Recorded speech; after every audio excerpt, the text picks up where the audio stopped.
कैसे हैं आप सब? उम्मीद करता हूं आप स्वस्थ हैं, मस्त हैं। NIVH हेलो दून 91.2 सुनने वाले सभी श्रोताओं को दीपांकर का नमस्कार।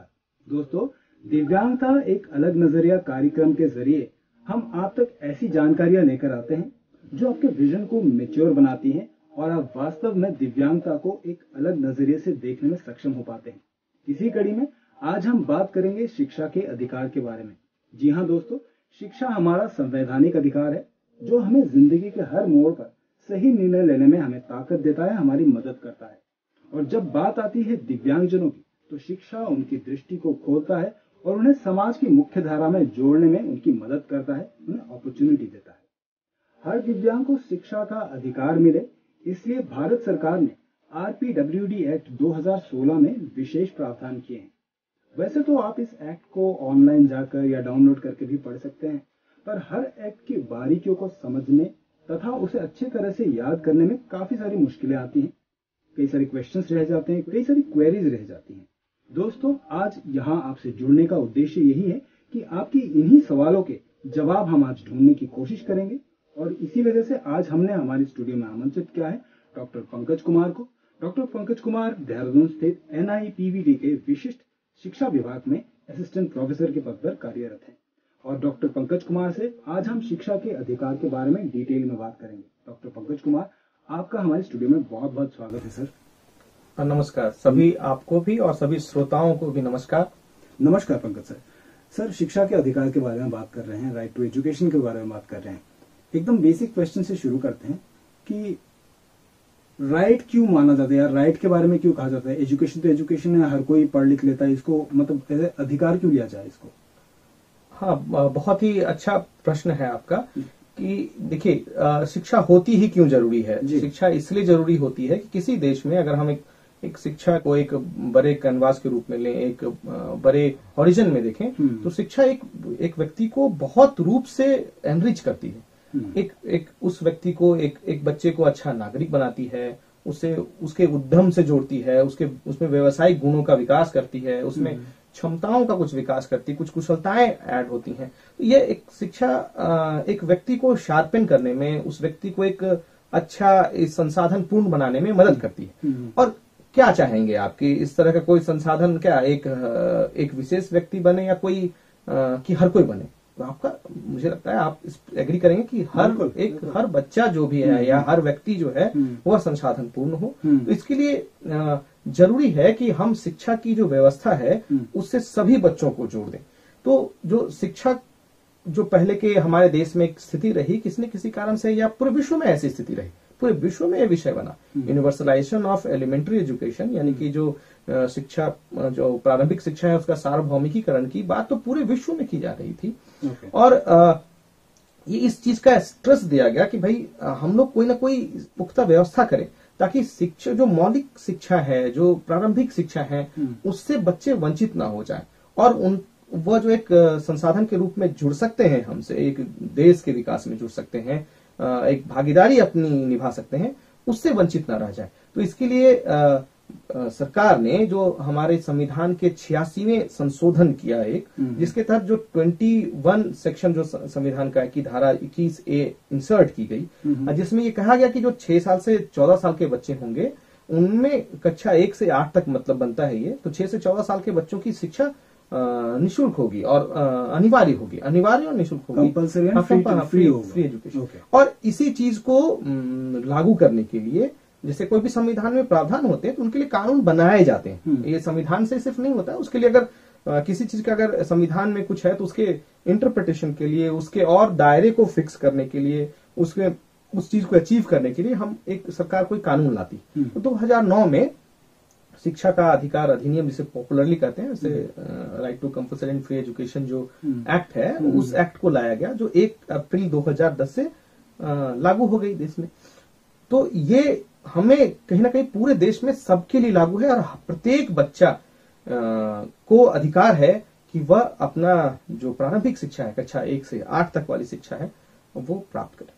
तो सर, अगर आपने कहा कि अभी 2009 में सरकार ने एक ऐसा एक्ट जारी किया जिसमें सभी बच्चों को इंक्लूड किया जा रहा है कंपल्सरी एजुकेशन पे, कंपल्सरी इन फ्री एलिमेंट्री तक, टिल एलिमेंट्री लेवल।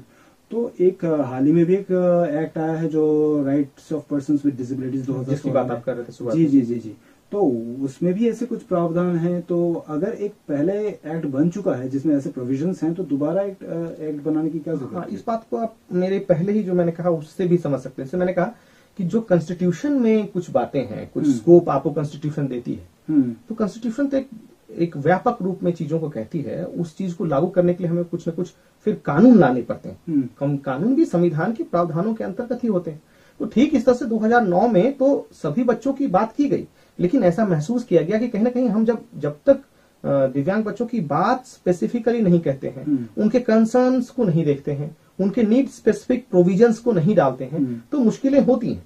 इसी कारण से 2009 में भी जो पुराना जो मैं जैसा कि हम बात करते हैं शिक्षा का अधिकार अधिनियम 2009, इसको अमेंडमेंट किया गया और ये अमेंडमेंट 2012 में आया, जहां पर जो दिव्यांग बच्चे हैं, person with disability, children with disabilities के प्रावधानों को 2012 के जो अमेंडमेंट है उसमें इंसर्ट किया गया। तो एक तो 2012 में उनके लिए प्रावधान बने ही बने, लेकिन जो 2016 का जो यह कानून है, ये एक बहुत ही मतलब हॉलिस्टिक टाइप कह सकते हैं कि एक वैधानिक व्यवस्था है, जहां पर उनके जो डिफरेंट स्फेयर्स हैं कि समाज में क्या स्थिति हो, डिस्क्रिमिनेशन ना हो, चीजें जो बने यूनिवर्सल डिजाइन में बने, तो वो सिर्फ शिक्षा की बात नहीं कर रहा है, उसके बियॉन्ड जाकर के बात भी कर रहा है।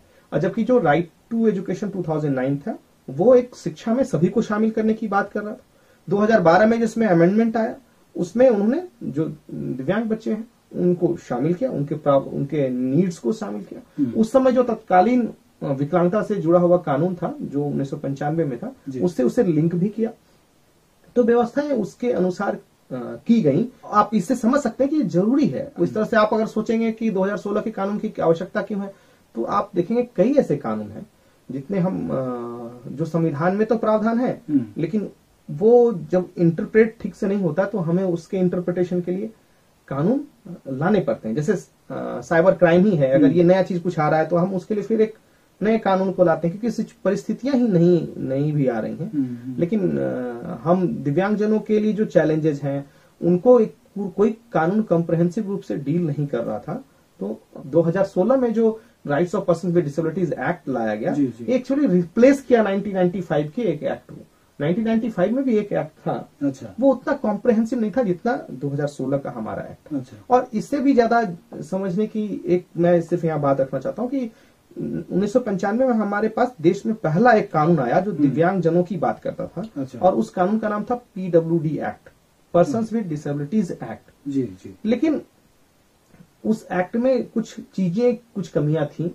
और दूसरी एक बड़ी बात कि उसके बाद एक बड़ा लैंडमार्क हुआ कि UNCRPD आया, यूनाइटेड नेशन ने एक कन्वेंशन लाया कि पर्सन्स विद डिसेबिलिटी के लिए क्या होना चाहिए, इंक्लूसिव एजुकेशन की अवधारणा कैसी होनी चाहिए। इसके लिए एक मोटे तौर पर उसने अपने एक कन्वेंशन किया। इंडिया एक फर्स्ट कंट्री था जो उस पर साइन किया और उसको रेटिफाई किया। और इसके तहत हम बाध्य थे, हम लोग बाध्य होते हैं। अगर आप किसी भी इंटरनेशनल कोई भी कन्वेंशन होता है, उस कन्वेंशन पे यदि हमारा देश, कोई भी देश साइन करता है, उसको रेटिफाई करता है, तो उसे अपने देश में एक कानून बनाना पड़ता है, लाना होता है, उन चीजों को, प्रावधानों को लागू करना होता है। और 2016 वो उसका एक, आप उसके साथ जोड़ करके देख सकते हैं।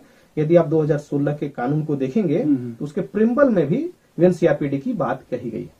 जी, सर बहुत डिटेल में बताया आपने कि 2009 का जो एक्ट था वो मतलब इन जनरल बात कर रहा था कि एजुकेशन में सबको इंक्लूड करना चाहिए, लेकिन RPWD एक्ट वो एक होलिस्टिक अप्रोच के साथ आगे बढ़ा और स्पेसिफिकली डिसेबल्ड जो लोग हैं उनके राइट, एजुकेशन राइट्स के ऊपर ये स्पेसिफिकली बनाया गया है।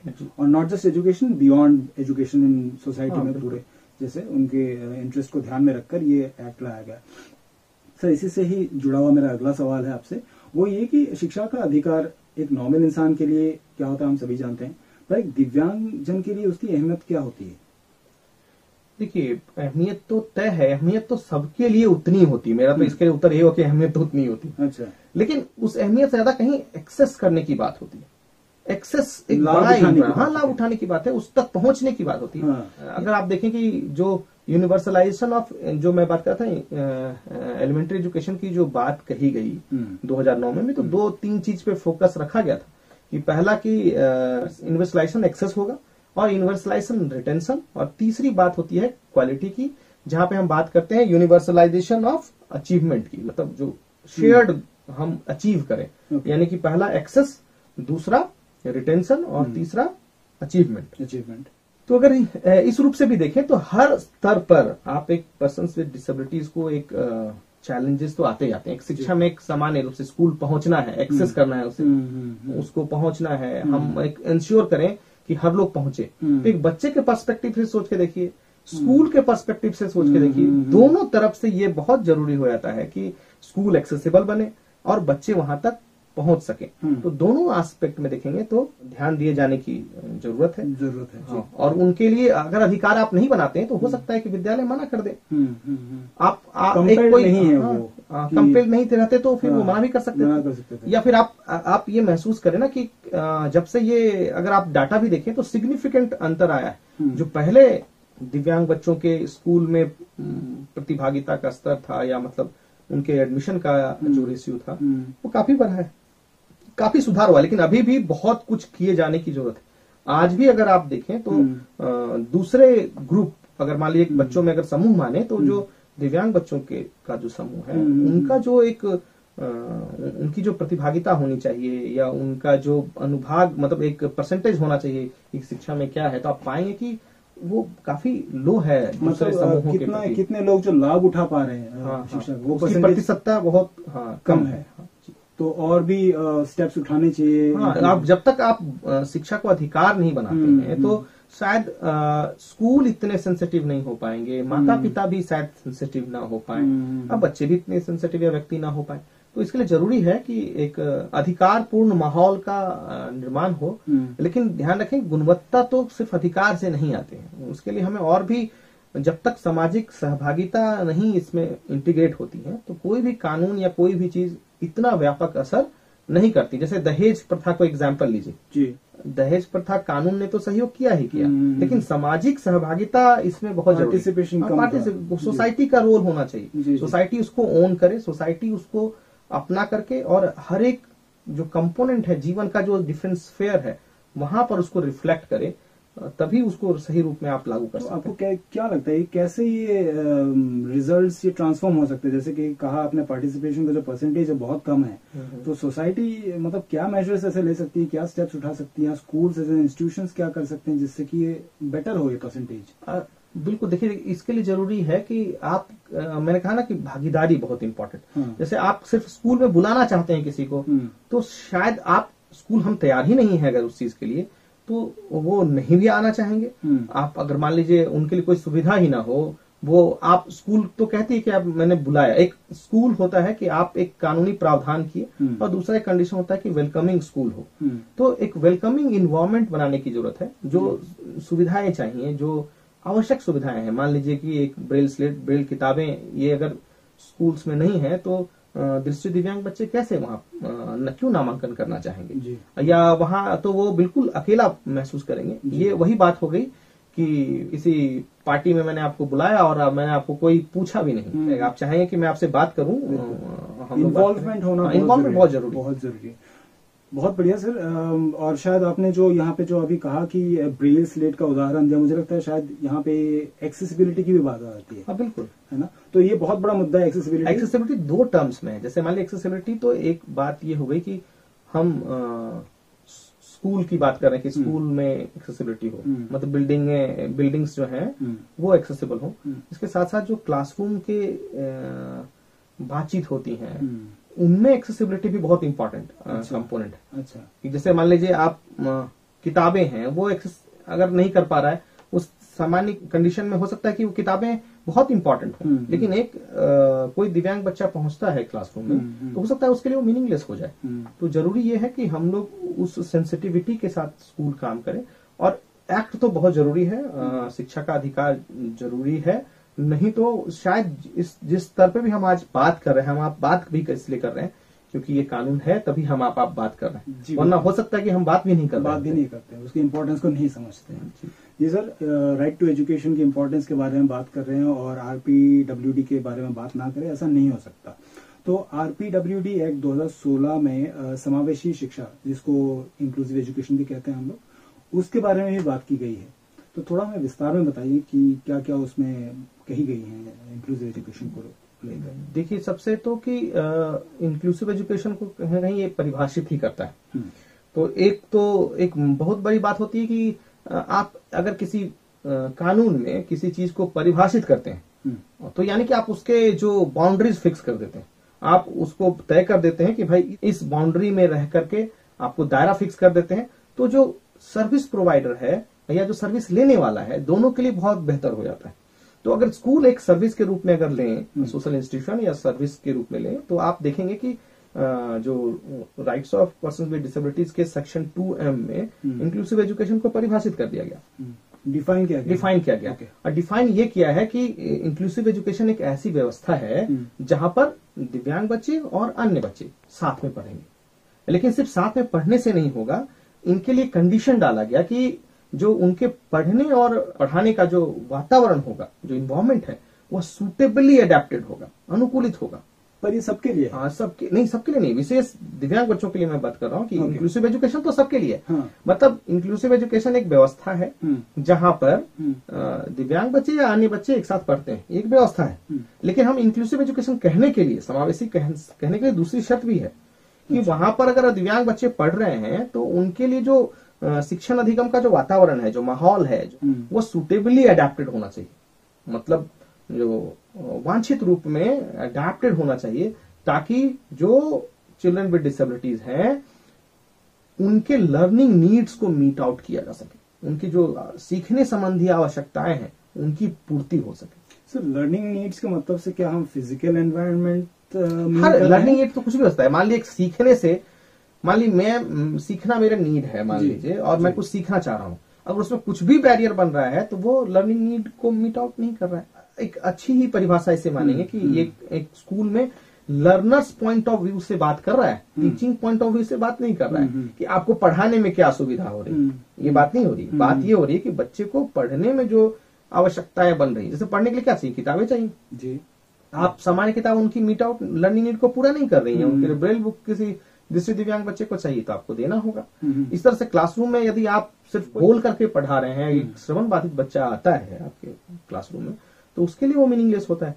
इन सब परिस्थितियों को यदि आप विद्यार्थियों की आवश्यकता के अनुसार यदि आप उसे अडैप्ट नहीं करते हैं और उसको उनके आवश्यकता को पूर्ति नहीं होती है, तो उसे आप कह सकते हैं कि वो एक वैधानिक प्रावधान पूरे नहीं हो रहे। ये अलग बात है कि ये वैधानिक प्रावधान को पूरे करने के लिए कुछ एक और भी फेयर हो सकता है, सीखा है। जैसे आप जब जाएं तो RPWD का तो मैंने कहा कि परिभाषित हो गई, बातें हो गई। अब चैप्टर 3 है, उसमें 16-17 में एक डिटेल्ड वो बात कर रहे हैं कि क्या क्या प्रावधान होने चाहिए, और 17 में उनको करने के लिए क्या क्या कर सकते हैं, स्ट्रेटजीज, उनकी बात भी कर रहे हैं। इसके अलावा भी अगर आप RPWD को देखें तो वो समावेशी शिक्षा को 2 स्तरों पर देखती है कि एक बच्चा यदि है, एक दिव्यांग बच्चा है, तो उसे अधिकार देती है कि वो अपने इच्छा के, यानी अपनी या अपने पेरेंट के इच्छा के पास के स्कूल में, पास के जो मेन स्ट्रीम स्कूल है या रेगुलर स्कूल है वहां या किसी भी स्पेशल स्कूल में एडमिशन ले सकते हैं। ये एक उनको फ्रीडम भी है और वो वहां पढ़ सकते हैं। और जहां भी विद्यालय में जाएंगे तो अब वो एक अधिकार पूर्ण रूप में है ही। 2009 की जो राइट टू एजुकेशन का जो हमारा कानून है देश का, वो बहुत व्यापक कानून है, वो अधिकार देता है उन्हें पढ़ने के लिए। और इसी तरह से RPWD भी उन्हें अधिकार देता है कि अपनी इच्छा के किसी भी स्कूल में, चाहे वो रेगुलर स्कूल हो या फिर वो स्पेशल स्कूल हो, इनमें से कहीं भी वो जा सकते हैं, जाके एडमिशन ले सकते हैं। जी Pankaj sir, right to education के बारे में ही आज हम बहुत डिटेल में बात कर रहे हैं, और अभी बात चल रही है RPWD एक्ट 2016 के बारे में, जहाँ पे अध्याय 3 में राइट एजुकेशन के अधिकारों के बारे में बहुत डिटेल में कहा गया है। तो वहाँ पे एक सेक्शन पे ये भी कहा गया है कि जो शिक्षण संस्थान है, एजुकेशन इंस्टीट्यूशंस हैं, उनकी ड्यूटीज एंड रिस्पॉन्सिबिलिटीज के बारे में बात कही गई है। तो मैं ये जानना चाहता हूँ कि दिव्यांग इंसान के पास लीगली क्या अधिकार रहते हैं कि वो किस तरह से उन राइट्स को यूज कर सकता है किसी इंस्टीट्यूशन के को, अगर कोई इंस्टीट्यूशन मान रही है राइट्स, या किस तरह से उनके क्या अधिकार है दिव्यांगजन के? अधिकार तो उनके पूरे शिक्षा ही अधिकार है। मान लीजिए मैं एक बच्चा हूँ और मैं क्लास 6 में पढ़ता हूँ और मैं जिस स्कूल में पढ़ता हूँ तो मेरे पास अधिकार है कि मैं उस स्कूल जो है मुझे सभी चीजें उपलब्ध कराएं। सभी चीजें मतलब एक जो एक दायरे में उनके जो लर्निंग नीड्स को मीट आउट कर रहा हूँ। जैसे मान लीजिए यदि मेरी आवश्यकता ब्रेल पुस्तकों की है तो ब्रेल पुस्तकें मुझे मिले, प्रोवाइड कराएं। हाँ, मुझे कुछ एड्स एंड अप्लायंसेज चाहिए तो वो उपलब्ध कराए जाए। जो भी आवश्यक है वो विद्यालय कराएंगे। और सभी उनको सभी इसके लिए सुझाव भी दिया था कि हर वो एक्टिविटी में उन्हें पार्टिसिपेट करें। उनका अधिकार बनता है कि हर जो एक्टिविटीज होती हैं उनमें वो पार्टिसिपेट करें। इस मामले में मैं यही कहूंगा कि यहाँ पर हम सबका, आपका, हमारा, स्कूल के प्रधानाध्यापक का, स्कूल के शिक्षकों का, माता पिता का, सबकी भूमिका बनती। आप भले एक बच्चे और एक क्लासरूम टीचर के रूप में हम अगर इस अधिकार को सोच रहे हैं तो एक हम भूल कर रहे हैं। अच्छा। क्योंकि हमें इसको व्यापकता में सोचना होगा, क्योंकि हम सिर्फ उन अधिकारों को एक छोटे स्तर पर एक शिक्षक और बच्चों के बीच के संवाद में सिमट करके नहीं रख सकते। उससे कहीं उठ करके सोचना होगा, लार्जर कॉन्टेक्स्ट में सोचना होगा। और उसे उनके जो अधिकारों से जुड़ा हुआ देखें तो अगर मान लिया हम किसी एक चीज की बात करें कि हो सकता है उनकी कुछ और भी आवश्यकता हो सकती है। एक बच्चा स्कूल पहुंचता है और नहीं पहुंचे तो उसे स्कूल की सुविधाएं नहीं मिलेगी। ये पहुंचना भी उसकी लर्निंग नीड से जुड़ा हुआ हो सकता है। मान लीजिए लोकोमोटर डिसेबिलिटी वाला बच्चा है, वो स्कूल ही नहीं पहुंच पा रहा है तो वो एक्सेस कैसे करेगा? एक्सेस ही नहीं हो पा रहा है। एक्सेस के बाद हम बात करते हैं कि रिटेंशन की, कि वो आया है विद्यालय में तो रुके, पढ़े, और पढ़ेगा तब हम बात करते हैं कि अचीवमेंट की। इसलिए आप देखते होंगे बहुत जगह लोग कहते हैं कि एनरोलमेंट पे केवल फोकस है। मैं यहाँ आपको फिर पुनः याद दिलाना चाहूंगा कि जैसे आपको मैंने कहा कि 2002 में हमारे देश के 86वें संशोधन के तहत 21A इंसर्ट किया गया और शिक्षा क्या बन गई? जो प्रारंभिक शिक्षा अधिकार बन गया, है ना? जो अधिकार बन गया तो उसी समय आप याद करें तो सर्व शिक्षा अभियान लॉन्च किया गया था। वो ये सभी चीजें कनेक्टेड थी, सभी यूनाइटेड नेशन से, मतलब हमारे कमिटमेंट थे, वो ग्लोबल कमिटमेंट है। पूरे विश्व के हर देश में जो UEE प्रिंसिपल्स को लागू करने की बात पूरे विश्व में की गई। तो हम लोगों ने उसे बहुत अच्छे से लिया। हम एक one of the largely populated देश हैं पूरी कंट्री में। और सिमिलरली इस तरह से हमारे पास जो दिव्यांग बच्चों की संख्या भी विश्व में एक मतलब सबसे अधिक जनसंख्या में से एक। तो हम लोग को इस कॉन्टेक्स्ट में सोचने की जरूरत है कि हमें जो भी स्ट्रेटजी अपनानी होगी बहुत व्यापक लेनी होगी।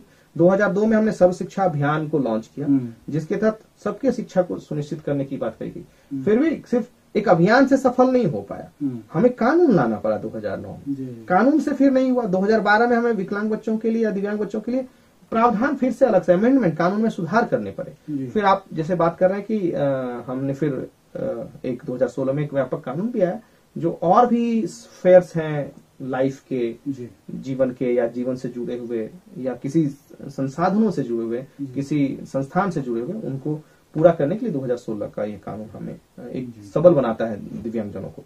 जी सर, आपसे बात कर रहा हूँ राइट टू एजुकेशन के बारे में, और जितनी ज्यादा हम डिटेल में बात कर रहे हैं उतना ही लग रहा है कि वाकई में बहुत बड़ा टॉपिक है और बहुत सारी चीजें निकलेंगी जैसे बात करेंगे। पर घड़ी का इशारा हमें ये कह रही कि भाई हमें इस प्रोग्राम को जल्दी समाप्त करना है। पर जाने से पहले बहुत जल्दी आपसे एक चीज जानना चाहूंगा कि पूरी जिंदगी सुनते आए हैं कि एडल्ट एजुकेशन, प्रौढ़ शिक्षा के बारे में सुनते आए हैं, और RPWD एक्ट 2016 में भी इसके बारे में बात की गई है।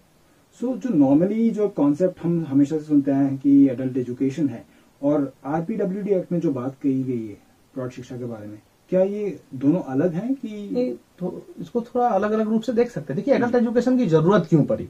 हम लोग फंक्शनल लिटरेसी की बात करते हैं कि जो एडल्ट में है, क्यों? क्योंकि वो स्कूल में गए नहीं। तो एक हमारे देश में एक समय ऐसे एडल्ट्स की संख्या बहुत अधिक थी कि जिनके पास कोई प्रारंभिक शिक्षा नहीं थी, प्रारंभिक शिक्षा तक भी नहीं थी, और उनके पास फंक्शनल लिटरेसी भी नहीं थी। मतलब वो ना लिख सकते थे, ना पढ़ सकते थे, और ना गणना कर सकते थे। सामान्य गणना होता है ना, गिनती, काउंटिंग, ये भी तीन चीजें नहीं थी।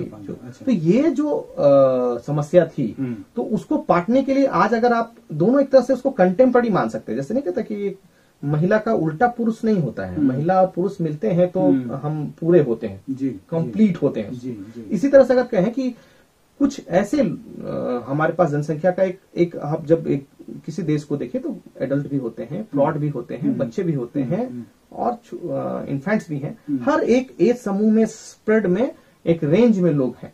तो जो आज की कंडीशन में मान के देखें कि हमने कब शुरू किया सर्व शिक्षा अभियान 2002 से, तो क्या 2002 के पहले पढ़े लिखे क्या हमारे बीच में नहीं है जो या नहीं पढ़ पाए होंगे? तो ऐसी बड़ी संख्या हमारे पास लोगों की है जो किसी कारण से उनमें लिटरेसी नहीं है, इलिटरेट नहीं पढ़ पाए, कोई फैमिली में कोई लिटरेसी में प्रॉब्लम रहेगी, कोई प्रॉब्लम ऐसी होगी, तो उनको अगर हम पढ़ाने का जब प्रयास करते हैं, इस मुहिम को हम लोग एडल्ट एजुकेशन में सामान्यतः शामिल करते हैं। वैसे जरूरी नहीं है, और भी चीजों को भी हमने, इसलिए दूसरा जो एस्पेक्ट होता है कंटिन्यूइंग एजुकेशन का, यानी आप पढ़े भी हैं फिर भी आप अपना एजुकेशन को कंटिन्यू करना चाहते हैं, तो उस तरह के दोनों प्रावधान 2016 में के कानून में दिए गए हैं कि जो दिव्यांग बच्चे हैं, दिव्यांग व्यक्ति हैं, उनके परिदृश्य में, यानी कि सामान्य रूप से तो प्रयास जो चल रहा होगा चल रहा है, उनके लिए विशेष प्रयास किए जाए। अगर कोई वयस्क है जो पहले पढ़ नहीं पाया, तो कम से कम उनकी जो एक फंक्शनल लिटरेसी है उनको इम्प्रूव करने के भी प्रयास किए जाए, या कोई पढ़ा लिखा भी है कुछ और भी कंटिन्यू करना चाहता है,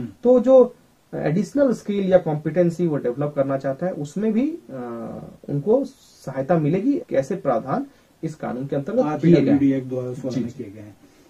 डॉक्टर पंकज कुमार, बहुत बहुत शुक्रिया आपका, इतने डिटेल में हमें राइट टू एजुकेशन के बारे में, rights of persons with disabilities 2016 के बारे में बताया, और आपने एज ए होल एजुकेशन का अधिकार क्या मतलब रखता है एक नॉर्मल इंसान के लिए या एक दिव्यांग व्यक्ति के लिए, पूरा हमें कंटेक्स्ट समझाया। दोस्तों, आप सुन रहे हैं NIVH देहरादून 91.2। आज हम बात कर रहे थे डॉक्टर पंकज कुमार से। डॉक्टर पंकज कुमार देहरादून स्थित NIPBD में स्पेशल एजुकेशन के डिपार्टमेंट में असिस्टेंट प्रोफेसर है, और आज हम शिक्षा के अधिकार के बारे में बात कर रहे थे।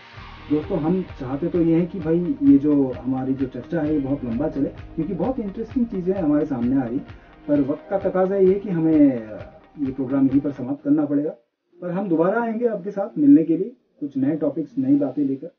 लेकिन फिलहाल के लिए मुझे, दीपांकर और हमारे गेस्ट डॉक्टर पंकज कुमार को दीजिए विदा।